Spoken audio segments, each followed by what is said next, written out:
रामकृष्ण हरी अवधूत चिंतन श्री गुरुदेव दत्त. कशात आपण सर्वजण मजेत असाल, भगवंताच्या भजनात तल्लीन असाल अशी अपेक्षा करते आणि आजच्या व्हिडिओला सुरुवात करते. अगदी 2च दिवसावर गुरुपौर्णिमा आलेली आहे. त्या निमित्ताने वेगवेगळ्या पद्धतीच्या सेवा, ज्याला जी जमेल ती सेवा आपण करणार आहोत. पण ज्यांच्याकडे अजिबात वेळ नाही, मग त्यांनी गुरुपौर्णिमेची सेवा, काही उपासना करायचीच नाही का, तर त्यांच्यासाठी सुद्धा अगदी सोपा आणि सुलभ उपाय मी आज आपल्याला या व्हिडिओमध्ये सांगणार आहे. गुरुभक्ती करण्याची इच्छा आहे, पण अजिबात जर वेळ नसेल तर अगदी गुरुचरित्रातील ही छोटीशी सेवा आपल्याला करायची आहे. पहा, कारण गुरूंचा महिमा असा आहे, गुरूंची जर सेवा केली, सद्गुरूंची जर उपासना केली, त्यांनी सांगितलेल्या मार्गावर जर आपण चालत राहिलो तर आपले निश्चितच कल्याण झाल्याशिवाय राहणार नाही. आणि गुरुभक्ती करून भगवंतापर्यंत जाता येते. अनेकांनी गुरुभक्ती केली आणि भगवंताला आपलंसं केलेलं आहे. सेवा केली गुरूंची, पण प्रसन्न झाले भगवंत. बघा, काही दिवसापूर्वी प्रेमानंद महाराजांचे एक शिष्य, त्यांच्याशी फेसबुकवर माझं असंच बोलणं झालं. त्यांनी इतका सुंदर उपदेश दिला आणि तो सर्व उपदेश कुणासाठी होता, तर आमच्यासारख्या सामान्य जीवासाठी होता. त्यांना मी फक्त एकच प्रश्न विचारला की महाराजजी, आपण कुणाची भक्ती करता, राधाराणीची की कृष्ण कन्हैयाची? पण त्यांनी इतकं सुलभ उत्तर दिलं आणि ते उत्तर ऐकून माझ्या डोळ्यामध्ये पाणी आलं. त्यांनी सांगितलं, मी ना कृष्णाची भक्ती करतो ना राधाराणीची भक्ती करतो, मी माझ्या गुरुदेवांची भक्ती करतो आणि माझ्यासाठी सर्वस्व जे काय असतील ते फक्त माझे गुरु आहेत. राधाराणी सुद्धा गुरुजीच आहेत आणि कृष्ण सुद्धा गुरुजीच आहेत.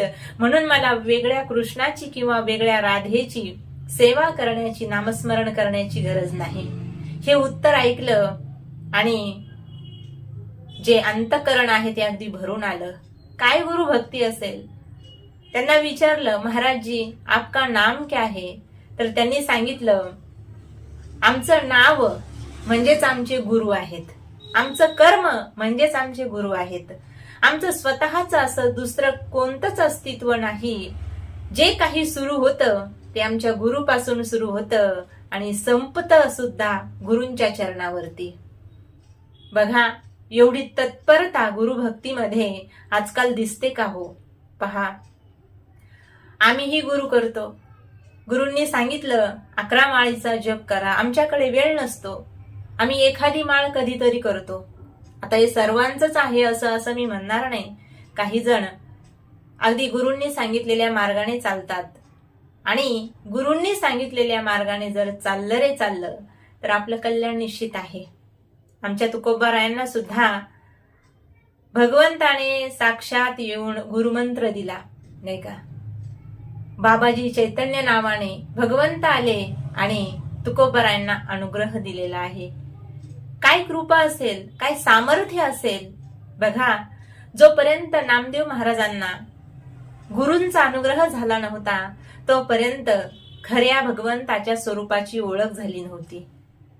भगवंत त्यांच्यासोबत जेवत होते, पण तरी सुद्धा भगवंताच्या स्वरूपाची ओळख झाली नव्हती. पण जेव्हा विसोबा खेचर महाराजांना गुरु बनवलं, त्यांचा अनुग्रह घेतला, तेव्हापासून मात्र मग कुत्र्यातही देव दिसायला लागला. हा काय आहे? तर गुरुभक्तीचा चमत्कार म्हणायला लागेल. अशी गुरुभक्ती आजकाल तर दुर्मिळच आहे, कारण सद्गुरु सापडत नाही. गुरु तर अनेक आहेत, प्रत्येकाला वाटतं मी प्रत्येकाचा गुरु व्हावा, मला गुरु पण मिळावं, पण सद्गुरु मात्र मिळणं कठीण आहे. म्हणून आपल्याला जर चांगले सद्गुरु मिळाले असतील तर त्यांची सेवा आपण निश्चितच केली पाहिजे. आणि ज्यांच्याकडे वेळ नाही, ज्यांनी गुरु केलेले नाही, मग आपण उद्धरून जायचं नाही का? असं नाही, तर आपण सुद्धा सेवा करायची आहे. तर कुठली सेवा करायची? बघा, गुरुचरित्राचा जो 2रा अध्याय आहे, यामध्ये गुरु शिष्याची कथा येते. वेद धर्म नावाचे एक ब्राह्मण आहेत आणि त्यांचे अनेक शिष्य आहेत. अनेक शिष्य आहेत त्यांचे, पण आता गुरूंना सगळं काही समजतं आहे. माझं जे काही वाईट कर्म आहे ते मला भोगायला लागणार आहे. त्यांनी काही जे संचित होतं ते नामस्मरणाने घालवलं, पण काही संचित आपलं असं असतं, काही पाप आपलं असं असतं, ते भोगावंच लागतं. सर्व शिष्यांना त्यांनी बोलवलं आणि सांगितलं, शिष्यांनो, मी आजपर्यंत तुम्हाला ज्ञानदान दिलेलं आहे, पण आता 21 वर्षापर्यंत मला कुष्ठरोग होणार आहे आणि मग माझी सेवा करण्यासाठी तुमच्यातला एखादा जर शिष्य येणार असेल तर बघा विचार करून, येणार का माझ्यासोबत? तेव्हा बाकीचे शिष्य विचारत करत होते गुरुजींसोबत जायचं का नाही, कारण कुष्ठरोग्याची सेवा करणं अतिशय अवघड काम आहे. आणि मग बाकीचे शिष्य खरेच होते ते सुद्धा, म्हणजे त्यांची सुद्धा गुरुवरती निष्ठा होती. त्यांनी विचार करण्याच्या अगोदर दीपक नावाचा जो शिष्य आहे त्यांनी सांगितलं, गुरुजी मी तुमच्या सोबत येतो. गुरुंनी सांगितलं, हे बघ दीपका, तू माझ्यासोबत येशील, पण माझी सेवा 21 वर्ष करायची आहे आणि त्यावेळी तुला खूप त्रास होणार आहे.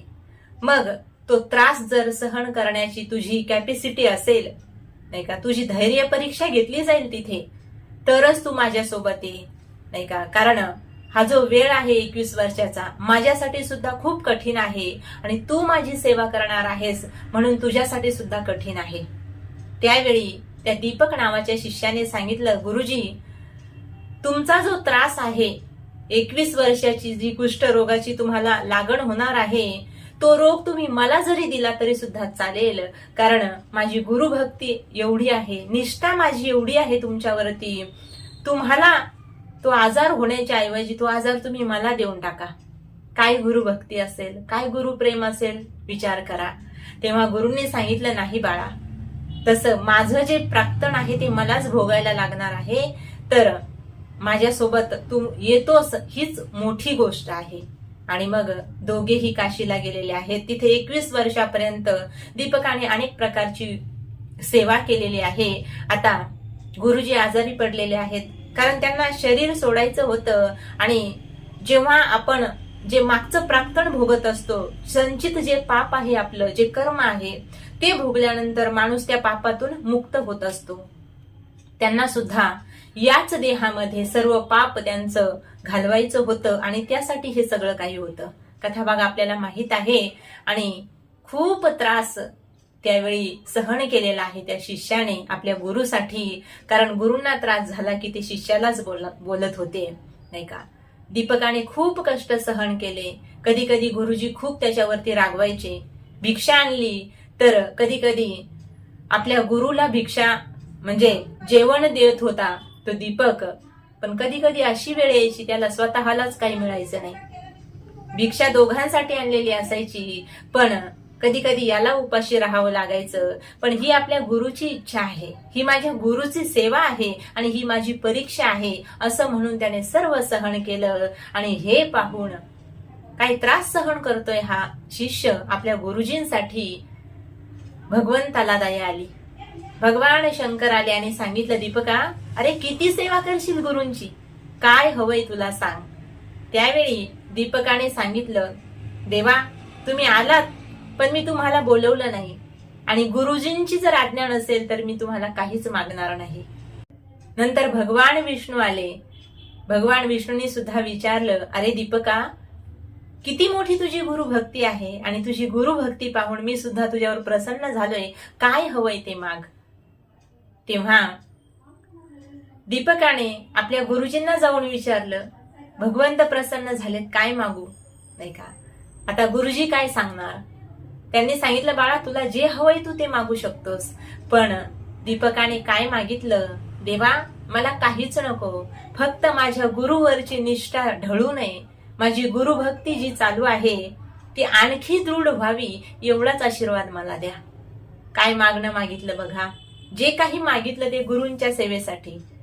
आता तिथे आपल्यासारखा एखादा शिष्य असता, नाही का, तर काय मागितलं असतं आपण, देवा मला धन दे, दौलत दे, नाही का, संपत्ती दे, ऐश्वर्य दे, मान सन्मान मिळू दे, हे मागितलं असतं. पण तो गुरु भक्त होता आणि मग भगवंत त्याच्यावर प्रसन्न झालेले आहेत. आणि हे सर्व पाहून गुरुही प्रसन्न झाले आणि आपल्या शिष्याला, त्या दीपकाला, गुरुभक्तीचा आशीर्वाद त्यांनी तर दिलाच, पण सांगितलं तुझी कीर्ती चंद्र सूर्य आहे तोपर्यंत राहील, तुला वाचा सिद्धी प्राप्त होईल, तुला सर्व लोक मान सन्मान देतील. आणि हे सर्व कशामुळे घडलं तर एका गुरुभक्तीमुळे घडलं. म्हणून गुरुचरित्राचा दुसरा जो अध्याय आहे गुरुभक्ती सांगणारा, या अध्यायाचे श्रवण किंवा पठण आपण या गुरुपौर्णिमेच्या दिवशी जर केले तर निश्चितच आपल्याला लाभ झाल्याशिवाय राहणार नाही. म्हणून एवढी सेवा आपण निश्चित गुरुपौर्णिमेच्या दिवशी केली पाहिजे. रामकृष्ण हरी.